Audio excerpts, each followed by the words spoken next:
मित्रों, जन सामान्य को कुलीन के समान केवल सामाजिक स्थिति और राजनैतिक अधिकार में ही बराबरी प्राप्त नहीं हुई, बल्कि कुलीनता की ओर जाने का अवसर भी मिल गया। रोमन समाज में जन्म और भाग्य व्यक्तिगत प्रतिष्ठा और पद की प्राप्ति में प्रमुख भूमिका का निर्वाह करते हैं। इसके अलावा मजिस्ट्रेट पद से भी समाज में प्रतिष्ठा बनती है।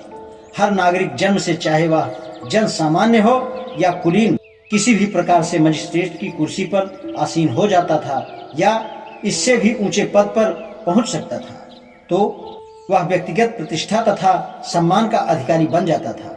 उत्तराधिकारियों के लिए भी यह सम्मानित स्थान बन सकता था और इस प्रकार यह एक उच्च कुलीन समुदाय कहा जाता था।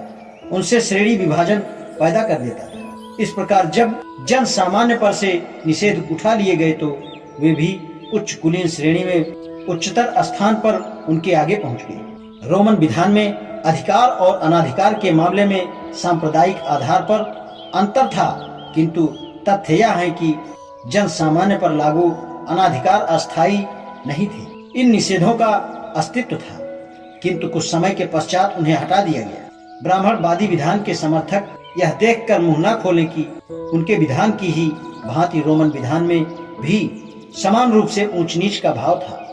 उन्हें उत्तर देना होगा कि जिस प्रकार रोमन विधान ने हीन और कुलीन के बीच ऊंच नीच के अंतर को समाप्त कर दिया, उसी प्रकार इन ब्राह्मणवादी विधान के संचालकों ने तीन वर्गों और शूद्र के मध्य व्याप्त ऊंच नीच के अंतर को समाप्त क्यों नहीं किया। इस प्रकार यह भी कहा जा सकता है कि रोमन विधान के अधिकार और प्रतिबंध सांप्रदायिक नहीं थे, जबकि ब्राह्मणवादी विधान में वे जातिवादी हैं।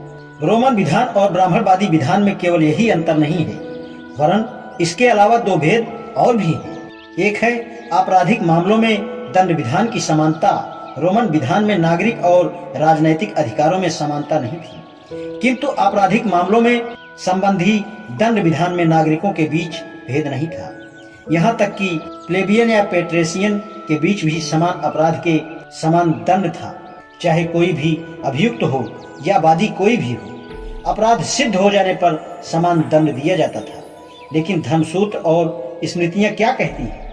वे बिल्कुल विपरीत सिद्धांत प्रतिपादित करती हैं। एक ही प्रकार के अपराध में दंड विधान वादी और प्रतिवादी की जात के अनुसार अलग है।